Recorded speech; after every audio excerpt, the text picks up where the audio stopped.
నమస్తే political voice కి స్వాగతం. మనతో పాటు ఇద్దరు విశిష్ట అతిథులు ఉన్నారు. ఈ రాష్ట్రంలో జరుగుతున్నటువంటి ఒక బర్నింగ్ టాపిక్ పైన చర్చించేటువంటి ప్రయత్నం చేద్దాం. అదే బీసీ కులగణన బీసీల కోసం కులగణన అనేటువంటి అంశం పైన మనతో ఉన్నారు BC Times editor, journalist, BC సమాజ్కు రాష్ట్ర అధ్యక్షుడుగా ఉన్నటువంటి సంగం సూర్యారావు గారు, ఇంకొక senior journalist, analyst madam Madhu గారు మనతో పాటు ఉన్నారు. అని అడిగి ఈ కులగణన అవసరమా లేదా, ఎందుకు వచ్చింది, అసలు అంతకుముందు ఉన్న దాని చరిత్ర, అసలు బీసీలు కానీ ఓసీలు అన్ని అంశాలపైన చర్చించేటువంటి ప్రయత్నం చేద్దాం. సార్ నమస్తే. ఫస్ట్ మీతోటి అసలు బీసీ అనేటువంటి టాపిక్ తొలిసారిగా ఎందుకు వచ్చింది? ఇన్ని సంవత్సరాల తర్వాత తెలంగాణ వచ్చింది, అంతకుముందు ఉమ్మడి ఆంధ్ర రాష్ట్రంలో కానీ ఎప్పుడూ లేనటువంటిది ప్రత్యేకంగా ఈ కులగణన అనేటువంటి ప్రస్తావన ఎందుకు వచ్చింది అంటారు? ఏదైనా స్కీమ్స్ పథకాలు ఇంప్లిమెంట్ చేయడానికి డాటా అవసరం కాబట్టి 2014 బైఫర్కేషన్ అయిన తర్వాత టీఆర్ఎస్ పార్టీ అధికారంలోకి వచ్చిన తర్వాత వాళ్ళు స్టార్ట్ చేసినారు బాగానే. ఓకే. సమగ్ర కుటుంబ సర్వే బీసీ కులగణన కాకుండా వాళ్ళు ప్రతి ఏరియా అంటే ఒక విలేజ్లో కానీ పట్టణంలో కానీ ఉన్నటువంటి ప్రతి కమ్యూనిటీని దీన్ని వాళ్ళు లెక్కలు కట్టినారు. ఎందుకో మరి వాళ్ళు బయటికి తేలేకపోయినారు. కానీ సమగ్ర కుటుంబ సర్వే మేము కూడా పార్టిసిపేట్ చేసినాం.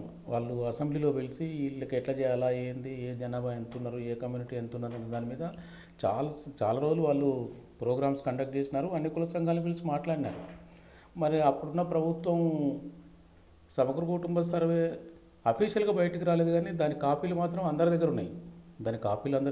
మరి ఎందుకు మరి అది బయటికి రాలే అంటే కానీ ఏ కులం ఎంత ఉందనేటువంటిది మాత్రం చెప్పలేదు.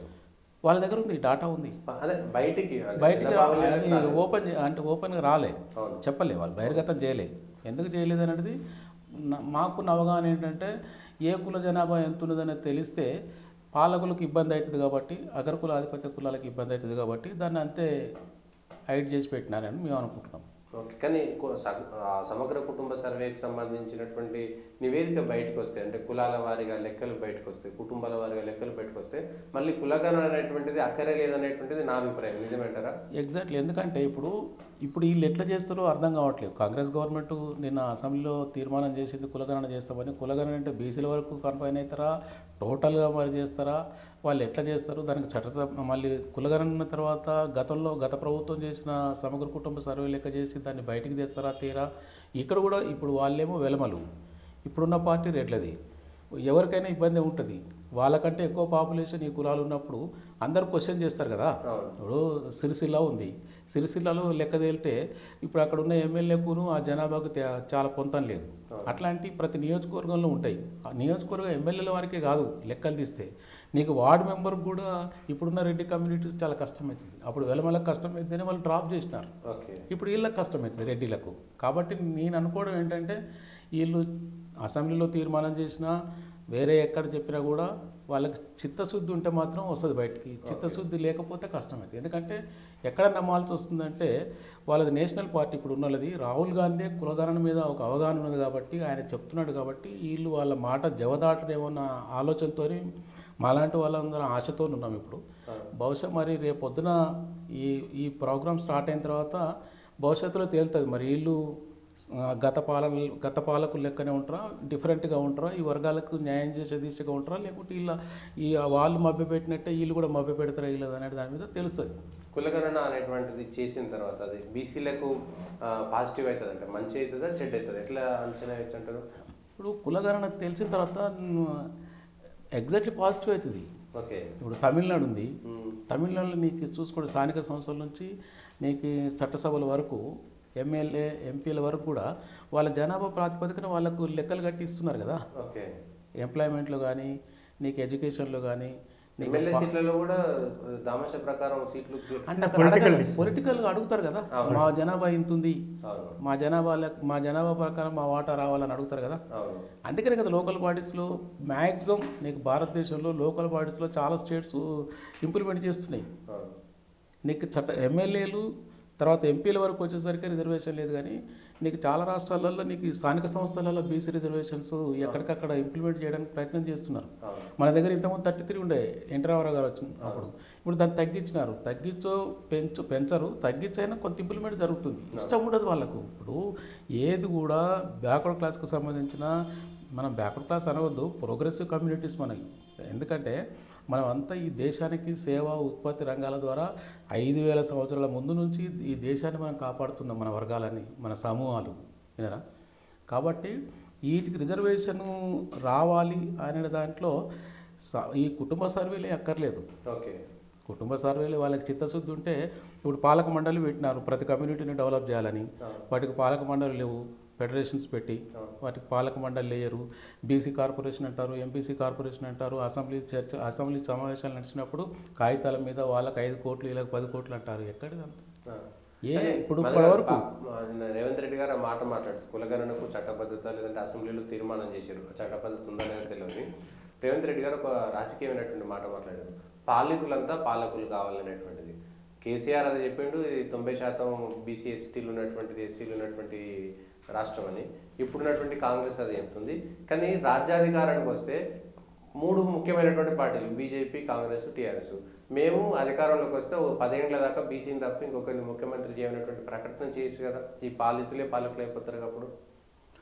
ఇప్పుడు ఏమైందంటే మీరు అన్నారు తమ్ముడు సూర్యరాజు మొత్తం కులాల మీద అవగాహన బాగుంది. బ్యాక్వర్డ్ క్లాస్ కావచ్చు, ఎంబీసీ మోస్ట్ బ్యాక్వర్డ్ క్లాస్ కావచ్చు, ఆయన ఉద్యమం చేసిండు, ఆయనకున్న ఆ కులాల మీద కానీ ఆర్థిక సామాజిక పరిస్థితి మీద బాగుంది.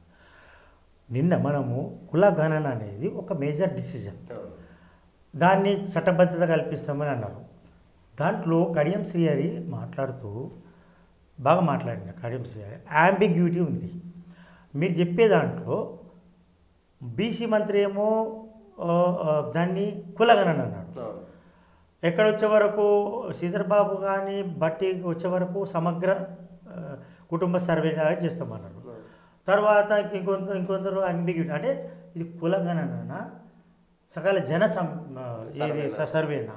మనం ఇంతకుముందు సమగ్ర కుటుంబ సర్వే అన్నప్పుడు కూడా దాన్ని మనం ఒక సకల జనుల సర్వే లాగానే మనం ఒక అపహాస్యం పాలైంది. అది నువ్వు సర్వే తీసుకున్నావు, దేనికోసం తీసుకున్నాను అంటే రేషన్ కార్డులను కట్ చేయడానిక, అర్హత లేని వాళ్ళు ఈ పథకాలు తీసుకుంటున్నారు, సంక్షేమ పథకాలు, లేకపోతే అర్హత ఉన్న వాళ్ళకు మాత్రమే మనం కేటాయించాలా, దేనికోసం తీసుకున్నాం? ఆ దేనికోసం తీసుకున్నాం అనే దాన్ని ఏ పోషణ కూడా ఒక చిన్న విషయం కూడా చెప్పలేకపోయింది కేసీఆర్ సర్కార్. అంత సమగ్ర కూడా సర్వే చేసి ఒకటే రోజు 24 hours 48 hours మొత్తం అందరి ఎక్కడిదక్కడ అనుకుంటూ బాగా చేసిండు, డాటా తీసుకున్నారు. ఆ డాటా వల్ల ఇప్పుడు డిమాండేషన్ చేసిన వల్ల మేము ఏదో 2 ప్రయోజనాలు వచ్చినాయని ఏది మోడీ గవర్నమెంట్ చెప్పినప్పుడు సకల జనుల సర్వే, సమగ్ర కుటుంబ సర్వే వల్ల మేము రేషన్ కార్డులు 93% మందికి ఉన్నాయి, కోట్లు ఉన్న వాళ్ళకు ఉన్నాయి, కోట్లు లేని వాళ్ళకు ఉన్నాయి, కోటికి లేని వాళ్ళకు ఉన్నాయని. దీనివల్ల మేము ఇంతమందికి మేము డిస్క్వాలిఫై చేసి అరువులకు మేము పథకాలు ఇస్తున్నామని చెప్పిర్రా. లేకపోతే బీసీల జనాభా తెలంగాణ రాకముందు 50% ఉందనో, లేకపోతే ఇప్పుడు 53% పెరిగిందనో, వాళ్ళకు పొలిటికల్ ప్రాధాన్యత ఇస్తామనో, ఎన్టీ రామారావు పీరియడ్లో తక్కువ ఉన్న రిజర్వేషన్ ఈసారి పెంచినామనో ఏ విధంగా చెప్పినాం. అట్లనే దాన్ని తీసుకొని పొలిటికల్ అంటే రాజకీయ అవసరాలకు వాడుకున్న ఆ డాటా అనేది ప్రధాన ఆరోపణ. ఎవరికి ఎంత ఇవ్వాలి, ఎవరిని ఎట్లా బుజ్జగించాలి, ఎవరిని ప్రలోభ పెట్టాలి, ఏ క్యాస్ట్ని ఎట్లా ప్రలోభ పెట్టాలని తీసుకున్నానికి కానీ వాళ్ళకు ప్రాధాన్యత ఇవ్వడానికి కాదు.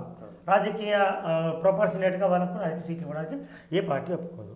ఇప్పుడు కేసీఆర్ ఈ తప్పు చేసిండు, ప్రభుత్వం వచ్చింది, సమగ్ర కుటుంబ సర్వే అయినటువంటిది ప్రభుత్వం చేతిలోనే ఉన్నది. ఇప్పుడు వాళ్ళే తీసుకొని దాంట్లో ఉండేట్టు దానిపైన ఒక స్టడీ చేసేసుకొని దాన్ని బయట పెట్టొచ్చు కదా. ఎందుకు కాంగ్రెస్ ప్రభుత్వం భయపడుతుంది? పెట్టొచ్చు. ఇప్పుడు వాళ్ళు చెప్పేది ఏంటంటే, ఇప్పుడు కేసీఆర్కు ఎవరైనా కొత్త ప్రభుత్వం వచ్చినప్పుడు వాళ్ళ క్రెడిట్ వాళ్ళు మొత్తం టోటల్ రీవ్యాంప్ చేయాలి. మా ఆధ్వర్యంలో నడుస్తుంది, అది బోగస్ సర్వే అంటారు, లేకపోతే దాంట్లో సర్వేల్లో చాలా లోపాలు ఉన్నాయంటారు. దాంట్లో కుల గణన కాదు అది సర్వే. ఇప్పుడు మనకి ఇంతకుముందు ఒక మీటింగ్లో మన సూర్యరావు అన్నారు, సకల జనుల సర్వేలో కూడా కొన్ని లోపాలు ఉంటాయి. వాడు ఏదో రాసుకొని పోతాడు, నీకు ఇది కారు ఉంది ఏదో అగ్రవారిని మీద రాసుకొని పోయాడు. చాలా కులాలు కూడా అప్పట్లో ఈ సర్వే అభ్యంతరం చెప్పినాయి. కొంత అన్అఫీషియల్గా లీక్ అయినప్పుడు నోను మా కులం ఎక్కువ ఉంది, మీరు తక్కువ ఇచ్చిరండి, ఒక కులం ఎక్కువ. ఇదన్నీ ఏమంటారు ఇప్పుడు, నో అది సమగ్రంగా లేదు, అది కొంత అసమగ్రంగా ఉంది, మేము చేస్తామని చెప్పినప్పుడు ఈ ప్రభుత్వం కూడా ఈ గత ప్రభుత్వం లాగానే అని అనుమానాలు ఎట్లంటే యాంటిగ్యూటీ ఉంది అన్నప్పుడు ఒక బీసీ మంత్రి ఏమో అది చెప్పిండు, ఈ ఉప ముఖ్యమంత్రి ఏమేమన్నాడు, పొన్నం ప్రభాకర్ ఏమో మేము కులగణన అన్నాడు స్పష్టంగా. ఇటు వచ్చే వరకు బట్టి విక్రమార్క మన ఉప ముఖ్యమంత్రి ఏమన్నాడు, ఇది మొత్తం సమగ్ర సర్వే అన్నాడు. సమగ్ర సర్వే చేయడము మంచిదే, అంటే ఇప్పుడు ఆ సర్వే ఎట్లా చేస్తావు అనేది ఒక అంబిగ్యూటీ అని అన్నాడు, కన్ఫ్యూజన్. చట్టబద్ధత ఎట్లా కల్పిస్తారు మీరు చెప్పలేకపోయారు కదా. సిట్టింగ్ జడ్జా లేకపోతే ఆమె కరెక్ట్ ఆర్ రాంగ్ మీరు ఒకటి సరి చేయొచ్చు. తర్వాత చట్టబద్ధత కల్పించడానికి ఎవరిని ఏ కమిషన్ చేస్తారు దీనికి, కమిషన్ చట్టబద్ధత ఏంది మీరు చెప్పండి అన్నారు. చెప్పొచ్చు, 1 లైన్లో చెప్పొచ్చు అది, కానీ చెప్పినట్టు లేదు. ఆమె సూర్యరావు కరెక్టా? చట్టబద్ధత అంటే రేపు పొద్దున్న ఎక్కడికన్నా క్లెయిమ్ చేసేటప్పుడు వ్యాలిడిటీ ఉంటుంది దానికి, లేకపోతే ఉత్తదే అరే దాన్ని చేసిందని కూడా కేంద్రం గుర్తించాలి, ప్లస్ గుర్తించాలి, పక్క రాష్ట్రాలు గుర్తించాలి, ఇవన్నీ ఉంటాయి కదా. ప్లస్ దీంట్లో ఒక కొట్లాట కూడా ఉంది, అంటే దేశవ్యాప్తంగా కులగణన చేయాలనేటువంటి దాంట్లో కూడా తెలంగాణలో ముదిరాజు కులము బీసీ ఉంటుంది, యూపీలో అది ఎస్సీ ఉంటుంది, తెలంగాణలో రెడ్లు ఓసీలు ఉంటారు, కర్ణాటక పోతే బీసీలు అవుతారు. ఇక్కడ మునురు కాపులు ఇక్కడ బీసీ ఉంటారు, అక్కడ ఓసీ ఉంటారు, వెలమలు ఇక్కడ ఓసీ ఉంటారు, అక్కడ బీసీలు అవుతారు. సుప్రీంకోర్టు కూడా ఈ మధ్యన మాట్లాడుతుంది, అంటే వాళ్ళ అబ్జర్వేషన్స్ కూడా వర్గీకరణ విషయంలో రాష్ట్రాలకే దాన్ని అప్పచెప్తే ఒక ఇది ఉంది కదా, రాష్ట్రాల వారికి రాష్ట్రాల పరిధిలో ఎక్కడికక్కడ చేసుకొని రిజర్వేషన్ ఇంప్లిమెంట్ చేస్తే బాగుంటుంది అనేది ఒకటి సెంట్రల్ లిస్ట్ ఒకటి కూడా. తమిళనాడు సంబంధించినటువంటి కేసులో ఇది ఒక మాట మాట్లాడారు. అయితే కులగణన ద్వారా బీసీల మధ్యన ఒక చిచ్చు పెట్టేటువంటి ప్రయత్నం జరుగుతుంది, అది నేను ఖండిస్తుంది. బీసీల మధ్యన చిచ్చు అనేది కులగణన ద్వారా రాదు. అది ఊర్లలో ఉన్నాం అబ్బా మనం, ప్రతి విలేజ్లో 10-12 కులాలు ఉంటాయి, ఎవరు కూడా బావ అక్క అన్న తమ్మి అని మాట్లాడుకుంటారు తప్ప ఎక్కడ కూడా అరే ఏమ్రా అది ఇదని అనుకోరు జనరల్గా. ఇక్కడ హైదరాబాద్లో వచ్చిన తర్వాత పాలకులు దాన్ని మన భుజాల మీద గన్నులు పెట్టి కాలుస్తారు తప్ప నీకు ఎక్కడ కూడా మన మధ్య ఐక్యతనే ఉంది. మన అన్ని ఉత్పత్తి సేవా కులాలబ్బా ఈ సమాజం. నేను అనేది అట్లా కాదు, రాజకీయం కూడా పొద్దున బీసీలలో సంఖ్యాపరంగా ఒక 5-6 కులాలు ఎక్కువ వస్తాయి, మేము తప్ప వాళ్ళకి ఇవ్వద్దా నేను ఒప్పుకున్నది. అట్లంటే వీళ్ళు అట్లా చెప్పి చూపిస్తారు మనని డివైడ్ చేయడానికి. సంఖ్యాపరంగా ఉంటే ఉండదు. ఇప్పుడు సిరిసిరిలో పద్మశాలి ఉన్నారు, బైజెస్ట్ కమ్యూనిటీ, పద్మశాలికి ఎమ్మెల్యే రావాలని అనుకుందాం మనం, తప్పేమున్నది. ఇప్పుడు నా దగ్గర ఎక్కువ పైసలు ఉన్నాయి, నేను బిర్యానీ తిందాం అనుకుంటా, తప్పే ఉన్నది అందులో. హోటల్ పోయినప్పుడు తక్కువ పైసలు వెజిటేబుల్ రైస్ తింటాడు, ఇది కూడా అంతే. ఓట్ బ్యాంక్ ఎక్కువ ఉన్నప్పుడు వాడు ఆశిస్తాడు, తప్పే ఉన్నది. ఆశపడాలి తప్పలేదు కదా. ఇప్పుడు మంతని ఉంది, మంతనిలో నేను పుట్టమ్మదాన గెలవాలని కోరుకున్నా, శ్రీధర్ బాబు గెలవాలని కోరుకోలే, నేను ఓడిపోవాలని కోరుకున్నాను. ఎందుకంటే ఆడు 50,000 ఓట్లు 3 రోజులు. అట్లా ఇప్పుడు లోకల్ పార్టీస్కి వచ్చేసరికి వాడకట్టుకు ఎవడు ఉంటాడో వార్డు మెంబర్ కావాలని కోరుకుంటా నేను. వాడకట్టుకు గంగిరెద్దులలో 100 మంది ఉండి ఒక్కడు మున్నూరు కాపులు ఉంటే మున్నూరు కాపు వార్డు మెంబర్ అంటే నేను ఒప్పుకోను. వాడకట్లు వాడు రావాలి. మైకులు పట్టుకొని జనవదామశ ప్రకారం ఊకదమ్ముడు ఉపన్యాసాలు చెప్పుకుంటా, ప్రాక్టికాలిటీ వచ్చేసరికి మళ్ళీ అక్కడ పోయి ఇది అరే ఎట్లా అది ఎట్లా కూడా పాలకులు చేస్తున్న కుట్రాలు తప్ప ఈ పవర్ అంతా ఇప్పుడు టోటల్గా మీరు అబ్జర్వ్ చేయండి అబ్బా. ఒక 2-3 కుటుంబాల చేతులు పెట్టుకొని పవర్ని ఏ రాష్ట్రంలోనే ఎంజాయ్ చేయాలని చూస్తారు వాళ్ళు పవర్ని. ఇవన్నీ ఏంటంటే అరే మీ వాళ్ళు ఏడింటారు, మీ బీసీలో ఏడింటారు అని ఒక డైలాగ్ కొడుతారు ఎవరి దగ్గర పోయినా. ఇది ఎందుకు ఇప్పుడు రీసెంట్లీ చూడరాదబ్బా, బీజేపీ వాళ్ళు బీసీ సీఎం అంటే అక్కడ ఉన్న రెడ్డోళ్ళంతా కమ్మోళ్ళంతా పరిశాన్ అయిపోయి వాళ్ళ ఫేసులు అని మారిపోయినాయి. ఎలక్షన్స్ కౌంటింగ్ వచ్చిన తర్వాత ఫేసులే మారిపోయినాయి. మళ్ళీ ఎలక్షన్స్ కౌంటింగ్ అయిపోయిన తర్వాత కలకల్లాడుతున్నాయి. ఇప్పుడు అంటే ఆ రకమైన ఎఫెక్ట్ ఉంటుంది. అది విన్నవా? బీసీ సీఎం అనేసరికి అందరు నోడగొట్టారు రెడ్లు బీజేపీలా. పాత బీజేపీ అని కొత్త బీజేపీ అని ఏందో అంత లొల్లి పంచాయతీ ఏముండదు.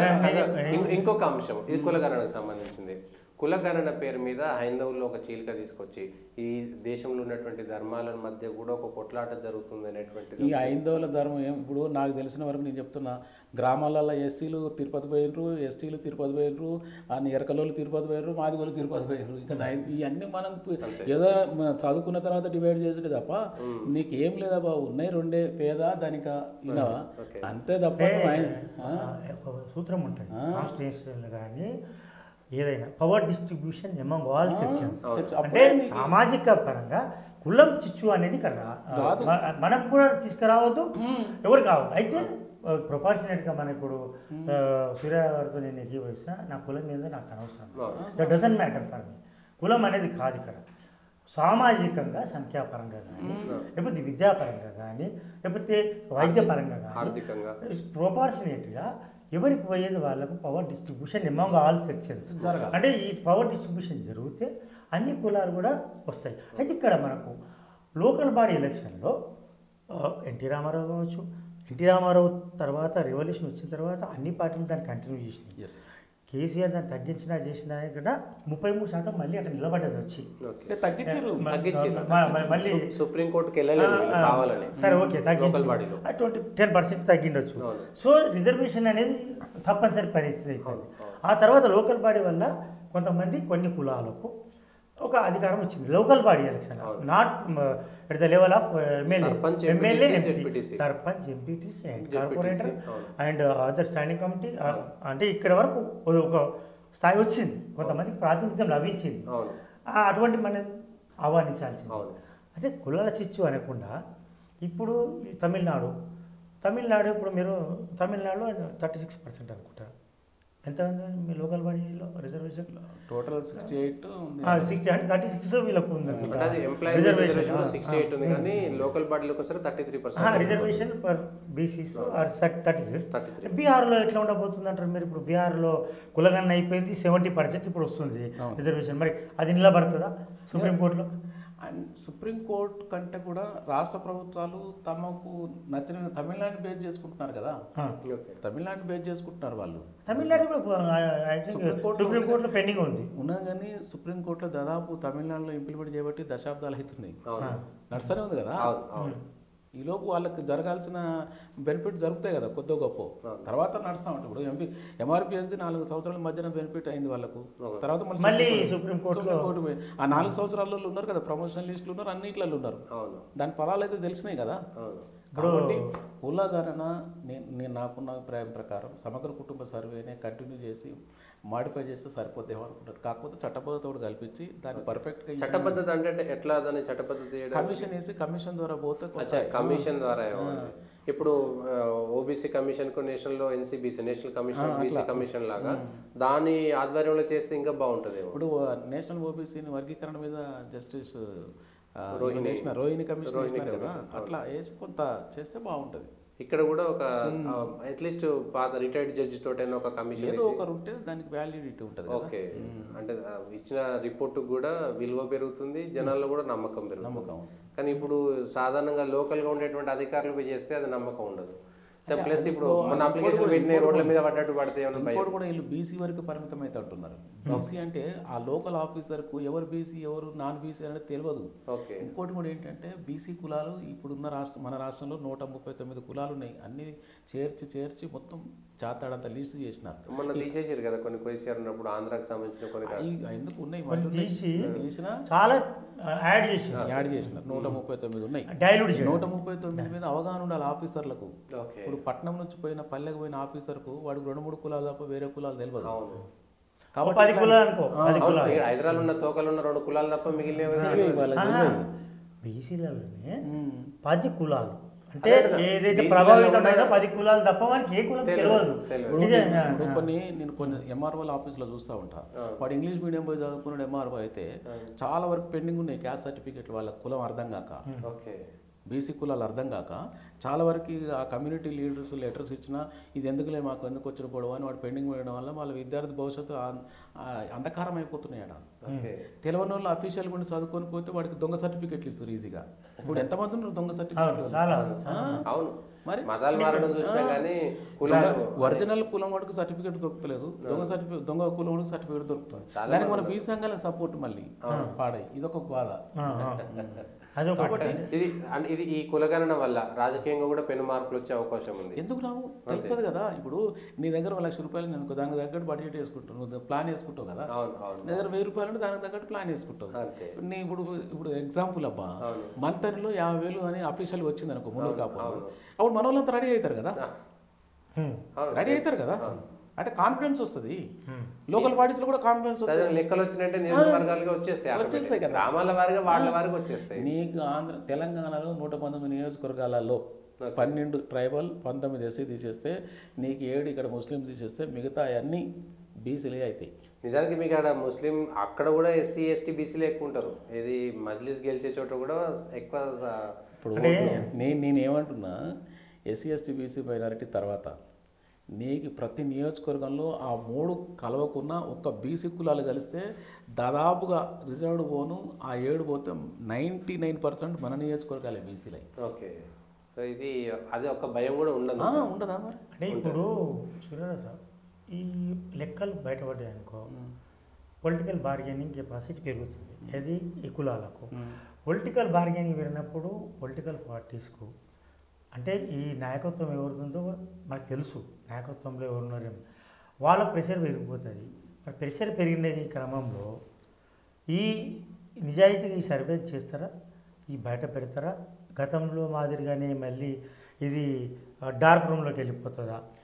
తర్వాత ఇప్పుడు చేయాలనుకుంటే మీరు ఎట్లా మీరు చెప్పండి.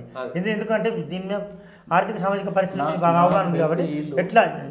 నాకు తెలిసి వీళ్ళు మీరు అన్నట్టు బైఫర్కేషన్ అయిన తర్వాత ఇమీడియట్లీ టేకప్ చేసే సమగ్ర కుటుంబ సర్వేను పెద్ద ఎక్కడెక్కడ ఉన్నాడో వచ్చినాడు, ఆశతోని మా లెక్కలు తెలిస్తే అది చూస్తూనే ఉన్నాం మనం. ఇప్పుడు కూడా సేమ్ జరిగే అవకాశం ఉంటుంది. పాలకులు ఎప్పుడు ఎందుకు కూడా వాళ్ళ పవర్ని ఎందుకు ట్రాన్స్ఫర్ చేసుకుంటారు అన్నయ్య కదా. కాబట్టి మన వైపు నుంచి రావాలా. మనం చాలా వరకు సమగ్ర కుటుంబ సర్వే వచ్చిన తర్వాత నేను నాకున్న శక్తి మేరకు నేను లెక్కలు కట్టినాను. చాలా వరకు నియోజకవర్గాలలో చాలా వరకు తీసి చూపించిన నేను. ఇవే కొన్ని ఛానల్స్లో మాట్లాడినారు, తీర్మానం లాంటి వాళ్ళు, రఘు లాంటి వాళ్ళు మాట్లాడినప్పుడు కొంతమంది అడిగితే దీనికి చట్ట పద్ధతి ఏదన్నారు, సూర్యరావు ఏంది, వాట్ ఈజ్ సూర్యరావు అని అడిగినారు.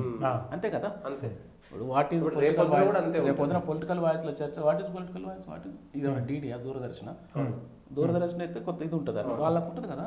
ద డిఫరెంట్ బిట్వీన్ దానికి తేడా ఉంటుంది. అయితే రేపు పొద్దున నేను అనేది ఏంటంటే చట్టబద్ధతో పాటు మొత్తం సమగ్ర సర్వే చేయాలా టోటల్గా. అయితే బయట పెట్టనేది చేసి ఉంటే ఎప్పుడో ఒకసారి బయటకి వస్తుంది. ఇప్పుడు ఎందుకు నాకు టీఆర్ఎస్ ప్రభుత్వం చేసిన సమగ్ర కుటుంబ సర్వే కాపీలు చాలా మంది దగ్గర ఉన్నాయి, అఫీషియల్ దగ్గర, చాలా మంది మిత్రుల దగ్గర ఉన్నాయి ఆ కాపీలు. దాన్ని బేస్ చేసుకునే కదా. ఇప్పుడు సిరిసిల్లలో నీకు ప్రపంచంలో ఏ జర్నలిస్ట్ అడిగినా తెలంగాణ మీద అవగాహన ఉన్నోడిని 1,00,000 మంది ఓటర్లు ఉన్నారు సిరిసిల్లలో అని చెప్తారు పద్మశాలి. ఇక లెక్క తేలినాక నువ్వు ఊక అదే పదే మాట్లాడుతూ ఉంటే అంటే మీరు ఇప్పుడు ఈ పెను మార్పులు అన్నారు కదా, మరి మిమ్మల్ని రోజు చూసిన గతంలో మనం ఒకటి మర్చిపోయాం. ఇప్పుడు సామాజిక వర్గాల వారీగా ఏ నియోజకవర్గంలో ఎంత ఉన్నారని చెప్పగలుగుతున్నారు సూర్యారావు లాంటి వాళ్ళు. దానివల్ల ప్రెషర్ బాగా బిల్టప్ అవుతుంది. ఈయన మీద కూడా ప్రెషర్ ఉంది. అయినో వెరీ వెల్. ఇప్పుడు అలాంటి వాళ్ళ మీద లేకుండా ఈయన మీద ప్రెషర్ ఉంటుంది. ఎందుకు మీరు అట్లా వెల్లడిస్తున్నారని. మీరు ప్రతి నియోజకవర్గం సిరిసిల్ల నియోజకవర్గంలో వెల్లడించినప్పుడు ఏం నీకు ఇదే పని ఎందుకు మరి ఎగవది వస్తున్నారు, దెన్ ఈ గోటు ఎప్పుడో ఇక్కడ ముదిరాజ్ కమ్యూనిటీ ఎక్కడ నారాయణపేట ఎక్కడ ఎందుకు ఎక్కడ అంటే నారాయణపేట ఎక్కడ గెలిచారు అక్కడ ఒక ప్రెషర్ ఎదురైంది. తర్వాత ఇదేంది కులాల్లో తెస్తున్నారు ఒకటి. రెండవది ఏంటంటే ఇప్పుడు ఎంబీసీలు ఇప్పుడు గతంలో ఏమైంది, సూర్యరావు మళ్ళాంటి వాళ్ళతో ఆర్టికల్ రాసినప్పుడు 90 కులాల వరకు వాళ్ళు ఒక అసెంబ్లీలో అడుగుపెట్టని కులాలు 90 పైన ఉంటాయి. దాంట్లో major communities like Mudiraj and Padmashali, Kuruma, Yadav ఉంటే ఉండొచ్చు, కురుమ అలాంటి వాళ్ళు కూడా ఒకరిద్దరు తప్ప వాళ్ళకి ఎక్కడ ప్రాతినిధ్యం లేదనేది ఒకటి వచ్చింది. విశ్వకర్మ ఇటువంటి ఆ కర్మ మిగతా కర్మనే కాదు, మిగతా కుల కర్మనే, వాళ్ళని గుర్తించేది లేదు. అంటే నీకు బీసీలు అంటే కేవలం 10 కులాలేనా కాదు కదా. ఒక ముదిరాజు, మున్నూరు కాపు, పద్మశాలి, యాదవ, గౌడ, కురుమ ఇది కాదు కదా, చాలా కులాలు ఉన్నాయి. మదన్న ఒక్క నిమిషాన ఇప్పుడు మదన్న చెప్పిన దాంట్లో ఇప్పుడు ఎక్కడ కూడా సాలిడ్గా రిజర్వ్డ్ నియోజకవర్గాలు పోతే అన్రిజర్వ్డ్ జనరల్ నియోజకవర్గాలల్లో ఏ కులం కూడా అన్ని నియోజకవర్గాలలో ఉండదబ్బా. ఇప్పుడు గద్వాలు ఉంది, వాల్మీకి బోయలు ఉంటారు, 75,000 ఉన్నారు. ఈ మధ్యన అసెంబ్లీ ఎలక్షన్స్లలో చెప్పంగా డీకేఆర్ లాంటి పెద్ద నాయకులు ఏమన్నారంటే మేము వాల్మీకి బోయలు ఉన్నారు కాబట్టి మేము ఈసారి మా సీట్ని వాళ్ళకి త్యాగం చేస్తున్నాం అన్నారు. కొత్తగా అంటారు వాళ్ళు. కారణం ఏమైనా కావచ్చు అంటే అక్కడ ఉన్నట్టే. అదే నీకు చట్టబద్ధతో లెక్కలు చెప్పుకుంటే బోయలు ఎప్పుడూ ఆమె స్టేట్మెంట్ కంటే ముందు వాళ్ళు రెడీ అయ్యారు కదా. ఇప్పుడు దేవరకథలు ఉన్నది, ఉప్పరోళ్ళు ఉన్నారు 45,000 మంది. మనం చెప్తా పోతా ఉంటే ఏదో అంటారు కదా. అట్లానే ఇప్పుడు అది వాస్తవానికి చాలాసార్లు లైవ్లలో కూడా నడిచింది ఇది ప్రోగ్రామ్. ఏంటి వాట్ ఈస్ ద పారామీటర్స్ ఇవన్నీ ఉంటాయి కదా. ఇప్పుడు ఈ చర్చకు వస్తే మాత్రం కంపల్సరీ ఒక కమిషన్ ద్వారా లేదంటే రిటైర్డ్ జడ్జి ద్వారా వేస్తేనే దీనికి కొంత చట్టబద్ధత ఉంటుంది. ఇంకోటి కూడా వాళ్ళకి నిజాయితీగా ఉండాలి. వాళ్ళు పార్టీ నిజాయితీ లేకుండా మళ్ళీ ఏదో ఈ పార్లమెంట్ ఎలక్షన్స్ ముందు పార్లమెంట్ ఎలక్షన్స్ తర్వాత మళ్ళీ దీన్ని తీసుకుపోయి కోల్డ్ స్టోరేజ్లు పెట్టి ఇదంతా ఎందుకబ్బా, వీళ్ళకే గౌరవం ఉంటే, వీళ్ళకే బీసీల మీద ప్రేమ ఉంటే, అన్ని వర్గాల మీద ప్రేమ ఉంటే వీళ్ళ కొరకు సంక్షేమ ఫలాలు అందడానికి బీసీ కార్పొరేషన్స్ అన్ని ఫెడరేషన్స్ అన్ని కులాల వారిగా పెట్టారు కదా, వాటన్నిటిని కోల్డ్ స్టోరేజ్లు పెట్టారు కదా. బీసీ బంద్ అని, బీసీ లోన్లు ఇంతమంది ఇచ్చింది 50,000, 10,000, 20,000 ఇచ్చింది. అవి కూడా అన్ని కోల్డ్ స్టోరేజ్లో లక్షల అప్లికేషన్స్ ఉన్నాయి కదా. ఏమైనా ఓటు బ్యాంక్ రాజకీయాలు. ఇప్పుడు ఏమైందంటే సూర్యన్న, బీసీ విషయానికి వచ్చే అది మనము కులపరంగా మనం మాట్లాడడం, సామాజిక పరంగా మాట్లాడుతున్నాం. ఇప్పుడు బీసీలు అన్నప్పుడు కేసీఆర్ గత మాజీ ముఖ్యమంత్రి చులకన భావం ఉండేది ఆయన కూడా. ఎందుకంటే ఆయన చాలా మీటింగ్లు అనేది ఏంటయ్యా ఇంతమంది ఉన్నారు కరెక్టే. ఇప్పుడు ఫర్ ఎగ్జాంపుల్ ముదిరాజులు చాలా పెద్ద సంఖ్యలో ఉంటారని అంటారు. ముదిరాజులకు ఒక సిటీ ఆయన తీసి ఇట్లా అవతల కొట్టేసిండు. ఎందుకంటే అంత ట్రెమండస్ ప్రెషర్లో కూడా తీసి అవతల కొడితే 50 లక్షలు ఉన్నారా, 40 లక్షలు ఉన్నారా, 60 లక్షలు ఉన్నారా, ద మేజర్ కమ్యూనిటీ అనేది చాలామంది ఒప్పుకుంటారు. తీసి పడేసిందంటే ఆయన చెప్పిన సూత్రం ఏంటంటే బీసీలు కులాల బీసీ స్టేట్ ఇది, తెలంగాణ స్టేట్ ఇది బీసీ స్టేట్ ఆయనే ప్రకటించాడు. 53% అయ్యా, 53% అన్నాడు. 53% తీసి అవతల కొట్టిండయా. ఎందుకంటే దాంట్లో ఒక మురకాపు కావచ్చు, యాదవ కావచ్చు, గౌడ కావచ్చు, ఈ కమ్యూనిటీ కొంత ప్రాధాన్యత ఇచ్చిండు. ఎందుకు ఇచ్చిండు? సంఘటితం ఉంటారేమో అని. సంఘటిత బీసీ అన్నప్పుడు బీసీ సూర్యన్ ఇక్కడ మీరు ఒకటి గమనించాలి. SC sub plan, ST sub plan వచ్చినప్పుడు డాక్టర్ లక్ష్మణ్ లాంటి వాళ్ళు చాలామంది కూడా అడిగారు బీసీ సబ్ ప్లాన్ కావాలి. ఏ బీసీ సబ్ ప్లాన్, ఏ బీసీ కోసం, ఏ బీసీ అంటే ఎవరు అని అడిగారు. ఇదే కేటీఆర్, ఇదే కేసీఆర్. బీసీ అంటే ఎవరు? ఆఫ్ ది రికార్డ్లా, ఆన్ ది రికార్డులో అయితే అసలు దాని డిస్కషన్ రానియలేదు. అప్పుడు ఏమన్నారంటే కులాల వారిగా విడిపోయి ఉన్నారు, సంఘటితం కారు వీళ్ళు. సంఘటితం ఒక సంఘటిత శక్తి కాదు, అసంఘటితం. కాబట్టి వీళ్ళకు ఓటు రూపంలో మలుచుకోవడానికి, ఓటు రూపంలో విడగొట్టడానికి, పడగొట్టడం చాలా ఈజీ. కాబట్టి బీసీలకు, ఎస్సీ ఎస్టీలకు ఇచ్చేంత ప్రాధాన్యత ఇవ్వాల్సిన అవసరం లేదు. వాళ్ళని ఎట్లా వాడుకోవచ్చు అనే ఒక పాలకుల్లో ఒక చులకన భావం ఉంది. దానికి మనం నేను బీసీగానో లేకపోతే ఓసీగానో మాట్లాడడం లేదు, రాజకీయ పరిస్థితులు చెప్తున్నాను. ఇటువంటి పరిస్థితుల్లో ఈ సూర్యారావు లాంటి వాళ్ళు బీసీ సమాజ్ రాష్ట్ర అధ్యక్షుడిని నేను అవన్నీ ఒక చైతన్యం చేయడానికి తిరుగుతున్నాను. ఇటువంటి పరిస్థితుల్లో మరి బీసీలు సంఘటితమవుతారని ఒక భావన రాజకీయ పార్టీలకు ఉంటుందా? ఉన్నా భయం ఉందా? భయం ఉంటే మరి ఇది విడుదల చేస్తారా? మరి మీరు చూపే పరిష్కారం ఏం చెప్పండి. మీరు అసలు మీరు ఎప్పుడు మీరు ఇదే వాదనతో ముందుకు వస్తుంటారు కదా, రాజకీయ ప్రాధాన్యత పెరగాలి లేకపోతే రిజర్వేషన్ అంటే ప్రెజర్ బిల్డప్ చేయాలప్ప. ఈ సంఘాలు, ఈ ప్రజాస్వామ్యవాదులు, తర్వాత మేధావులు, బీసీలలో ఉన్నటువంటి మేధావులు వీళ్ళంతా కూడా రెగ్యులర్గా దీన్ని ప్రెజర్ బిల్డప్ చేయకుంటే వాళ్ళు వినరు. కాబట్టి ప్రెజర్ బిల్డప్ చేయాలి. బీసీలలో ఉన్నటువంటి ఇంటలెక్చువల్ గ్రూప్ అంతా నిరంతరం పనిచేయాలి. అన్ని కులాలను కలుపుకొని పోయే ఇదిగా ఉండాలి. అందరు కూడా ఇగోని వదిలేయాలి, బాగా పనిచేయాల్సిన అవసరం ఉంటుంది. లేకపోతే ఏమవుతుందండి, ఇప్పుడు నాలాంటోడు, నీలాంటోడు, మన సతీష్ లాంటి వాళ్ళు కొంత చేయబట్టే కదా ఈ లెవెల్ వరకు వచ్చింది. అది ఇప్పుడు మన కులాలకి ఇంకా సంఘాలు లేవు. 100 సంవత్సరాల కిందటనే రెడ్డోళ్ళు, కమ్మోళ్ళు అంతా సంఘాలు పెట్టుకుని ఉన్నారు, అవేర్నెస్ అయ్యి చైతన్యం అయి ఉన్నారు. ఇప్పుడు 100 సంవత్సరాల తర్వాత వాళ్ళకి పవర్స్ వచ్చినాయి. అంతకుముందు రెడ్డోళ్ళ, కమ్మోళ్ళ కంటే ముందు బాపనోళ్ళే కదా, ముందు వాళ్ళు చదువుకున్నారు కాబట్టి వాళ్ళ చేతులు ఉన్నాయి. నేను అనేది ఏంటంటే చైతన్యం ఇప్పుడు ఎవరో ఒకరు చేస్తూ ఉంటున్నాయి కదా. ఈనాడు ఈ చర్చ వస్తుంది. ఇప్పుడు డీకేఆర్ని గారు స్టేట్మెంట్ ఇచ్చినారు. ఎందుకు ఇచ్చినారు? నీలాంటోడు, నాలాంటోడు మాట్లాడబట్టే కదా. ఇప్పుడు శ్రీధర్ బాబు ఒక స్టేట్మెంట్ ఇచ్చిండు, లేదు మాకు ఇది పివి నరసింహరావు నుంచి మేము ఇక్కడ వారసత్వం ఉన్నాయి. ఏంది వారసత్వం? అక్కడ మున్నూరు కాపులు ఎక్కుంటే మీ బాబున్నది ఏంది? అన్యాయం కదా. అట్లా వాళ్ళకు కూడా ఇదవుతుంది కదా. టోటల్గా సిరిసిల్లలో 1,00,000 మందితో కోరుట్లలో మీటింగ్ పెట్టించారు. 1,00,000 మంది. ఎవరు కూడా ఏ పొలిటికల్ పార్టీలు కూడా వాళ్ళని ఇంకా రాలేదు. కాకపోతే ఆలోచన పరంగా అయితే వచ్చింది కదా. అంటే నిరంతరం జరగాలన్నా ఇది ఇంకోటి ఏంటంటే బీసీల పాపులేషన్ విలేజ్లలో ఈయన కొంచెం మేధావర్గం అంతా గ్రామీణ ప్రాంత బాట పడితే మాత్రం పెద్ద రెవల్యూషన్ వస్తుంది. ఇంకోటి కూడా ఏంటంటే పొలిటికల్ పార్టీలన్నీ కూడా అగ్రకులాధిపత్య కులాల చేతుల్లో ఉన్నాయి. బీజేపీ అంటే బాపనులని, టీడీపీ అంటే కమ్మోళ్ళని, టీఆర్ఎస్ అంటే వెలుములని, కాంగ్రెస్ అంటే రెండోళ్ళని ఇట్లున్నాయి భావన. ఇప్పుడు తమిళనాడులో ఎట్లుంటుందంటే తమిళనాడు, బీహారు, యూపీలలో కొంత పాపులేటెడ్ ఒక 10 లక్షలు ఎక్కువ పాపులేషన్ ఉంటే ఒక పొలిటికల్ పార్టీ కోడ్ చేస్తున్నాడు. అలయన్స్లో పోయి పవర్ షేరింగ్ అవుతుంది. మన దగ్గర ముదిరాజులు 50 లక్షల మంది అని చెప్పి మొన్న కేసీఆర్ గారు టికెట్ ఇవ్వకపోతే పెరేడ్ గ్రౌండ్లో 10 లక్షలతో మీటింగ్ పెట్టినారు. మీటింగ్ పెట్టగలిగినారు కానీ ఒక పార్టీ ఎస్టాబ్లిష్ చేయలేదు. అంటే ఇక్కడ ఏంటంటే దానికి తగ్గ సూత్రాన్ని మనం అట్లా ఇప్పుడు మున్నూరు కాపోలు ఉన్నారు తెలంగాణలో. మున్నూరు కాపులు ఫస్ట్ నుంచి కూడా రాజకీయంగా బాగానే ఉన్నారు. కానీ ఒక పొలిటికల్ పార్టీ కోడ్ ఏదో ఒక పొలిటికల్ పార్టీ కింద పోతుంది. అంటే ఈ పొలిటికల్ పార్టీ కింద పోవడం వల్ల అరే ఇంత పెద్ద పాపులేషన్ మున్నూరు కాపులు ముదిరాజులు వాళ్ళు రాజకీయంగా ఉన్నారు, బిజినెస్ పరంగా ఉన్నారు, ఆర్థికంగా ఉన్నారు, అన్నీ ఉన్నా కూడా అనే ఇది వస్తుంది చిన్న కులాలు. అట్లా రాకుండా ఏదైతే ముందు డెవలప్ అయిన గౌడు కానీ యాదవులు కానీ వీళ్ళంతా వాళ్ళు కొంత ఆశించకుండా కొంత త్యాగాలు చేసి ఈ అన్నింటిని కలుపుకుంటే రాజ్యం వస్తుంది ఈజీగా. కాకపోతే ఎక్కడికక్కడ ఇది అవుతుందమ్మా. దాంతో ఆలోచన విధానం అనేది మారాలి. ఫస్ట్ ఆఫ్ ఆల్ ఆలోచన సంఘాలు కానీ పొలిటికల్ లీడర్స్ కానీ ఒకసారి ఎలక్ట్ అయిన తర్వాత ఎలక్ట్ కాకముందు అన్ని సంఘాలతో బాగానే ఉంటాడు, ఎలక్ట్ అయిన తర్వాత రెడ్డలతోనో కమ్మలతోనో ఉంటాడు. ఇది ఒక పెద్ద ప్రాబ్లం అయిపోయింది జనాలకు. అదే వాళ్ళే ఇప్పుడు లీడ్ తీసుకోగలుగుతున్నారు.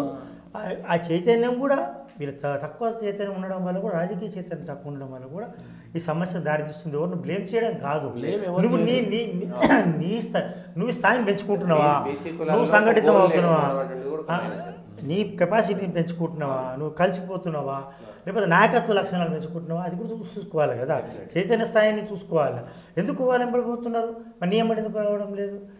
Something is wrong. ఎందుకన్నా రీసెంట్లీ కాంగ్రెస్ గవర్నమెంట్ వచ్చిన తర్వాత సివిల్ సర్వీసెస్ ఐఏఎస్లు ఐపీఎస్ పోస్టింగ్స్లలో 2 times జరిగితే స్థానచరణలు అందులో ఓసీలకు వచ్చింది, ఎస్సీలకు మంచి పోస్టింగ్స్ ఇస్తారు కానీ బీసీలు అందరినీ లూప్ లైన్లు ఇస్తారు. నాతో చాలా మంది మాట్లాడినారు.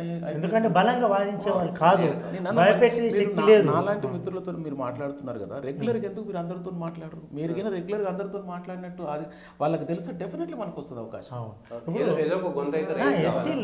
ఎస్సీ ఎస్టీస్ ఈవెన్ ఎస్టీస్ ఎక్కడున్నారు సంఘటిత శక్తిగా వాళ్ళు భయపెట్టే పరిస్థితులు ఉన్నారు. ఎస్సీలు కూడా ఎస్సీలు అంటే రాజ్యాంగపరంగా ఉన్నాయి, తర్వాత భయము భక్తి 2 ఉన్నాయి.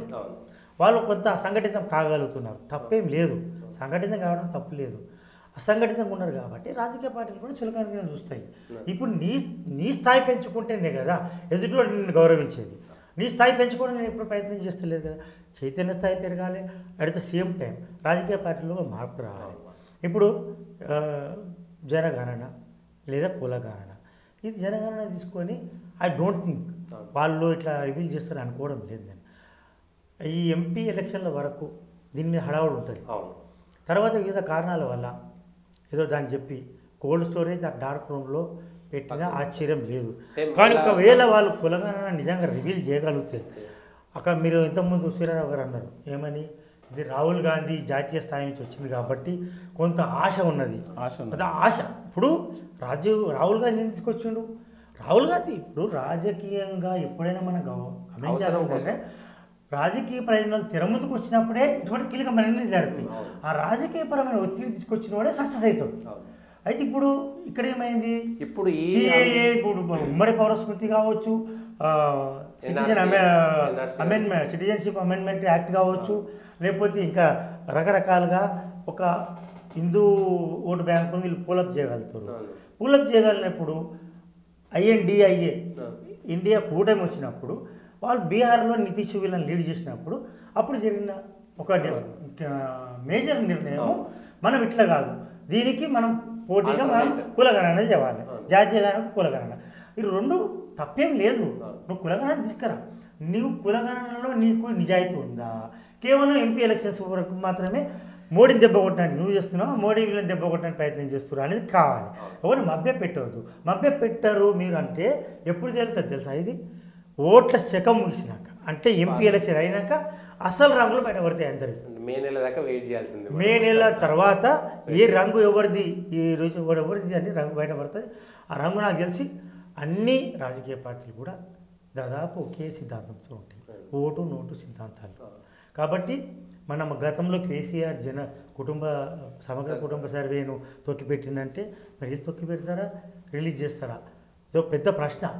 అంతే. దీన్ని మనం మిస్టరీ, దీన్ని మనం వెరీ సూన్ 5-6 నెలల మొత్తం రంగు బయటపడిపోతుంది. ఇది ఎంపీ ఎలక్షన్ మాత్రం చాలా మంది చాలా రకాలు చెప్తారు, మేము దీన్ని మద్దతు చేస్తున్నాం అన్నాడు. కడెం సిఆర్ కాదు, యునానిమస్గా దాన్ని ఎవరు కూడా వ్యతిరేకించరు. ఎందుకంటే 53%, 54% ఉన్న వాళ్ళను వ్యతిరేకం చేస్తారా? ఎవరైనా ఎక్కడ చేస్తారా? చేయలేరు. కులగణన వల్ల సమస్యలు ఉన్నాయని చెప్పగలుగుతుందేమో ఎవరు, బీజేపీ. కానీ ఏ పార్టీ కూడా కులగణన వల్ల సమస్యలను చెప్పే సాహసం ఏ పార్టీ చేయదు. కానీ ఏ పార్టీ కూడా, ఏ పార్టీ అధినాయకత్వం కానీ ఈ కులాల వివరాలను బయటపెట్టే సాహసం కూడా చేయరు. రెండు చేయకుండా ఏం చేస్తారు, మభ్యపెట్టి ప్రలోభ పెట్టే ప్రయత్నాలు చేస్తారు. ఇది ఎప్పటి వరకు ఉంటుందో మరి ఆ సూర్యరావు లాంటి చెప్పాలి. నా పెద్ద మీద అవగాహన లేదు కాబట్టి మనం చైతన్యవంత వరకు వాళ్ళు ఇదే ఆడుతూనే ఉంటారు. మనం కొంత అవేర్నెస్ తీసుకొచ్చి ప్రోగ్రామ్ అంటే ఈ కులాల ప్రజా సంఘాలు, మేధావులు వీళ్ళంతా కూడా అంటే ఇప్పుడు పొలిటికల్ పార్టీలకు అనుకూలంగా కొంతమంది, పొలిటికల్ పార్టీలకు ప్రశ్నించే వాళ్ళుగా కొంతమంది ఉన్నారు. అట్లా కాకుండా ఈ వర్గాలకు ఎట్లా న్యాయం జరుగుతుంది అనే దాని మీద కొంత రూట్ తీసుకుంటే తప్ప అది చూద్దాం. చర్చ ఇక్కడ నుంచి మొదలైంది, ఇంకా గ్రౌండ్లో ఉందో అనేటువంటి విషయాన్ని చూద్దాం. ఇది ఓవరాల్ ఒక కులగణన సమస్య తీసుకుంటే అది కమిషన్ ద్వారా తీసుకొని చట్టబద్ధత కల్పించి నిజాయితీ కూడా దానికి తోడైతే మాత్రమే కేసీఆర్ సర్కార్లో సమగ్ర కుటుంబ సర్వేలాగా కాకుండా రేవంత్ రెడ్డి సర్కారు నిజాయితీతో వ్యవహరిస్తారా లేదా అనేటువంటిది $1 మిలియన్ ప్రశ్న. అది ఎంపీ ఎలక్షన్ల తర్వాత తేలుతుందనేటువంటిది పెద్దల అభిప్రాయం.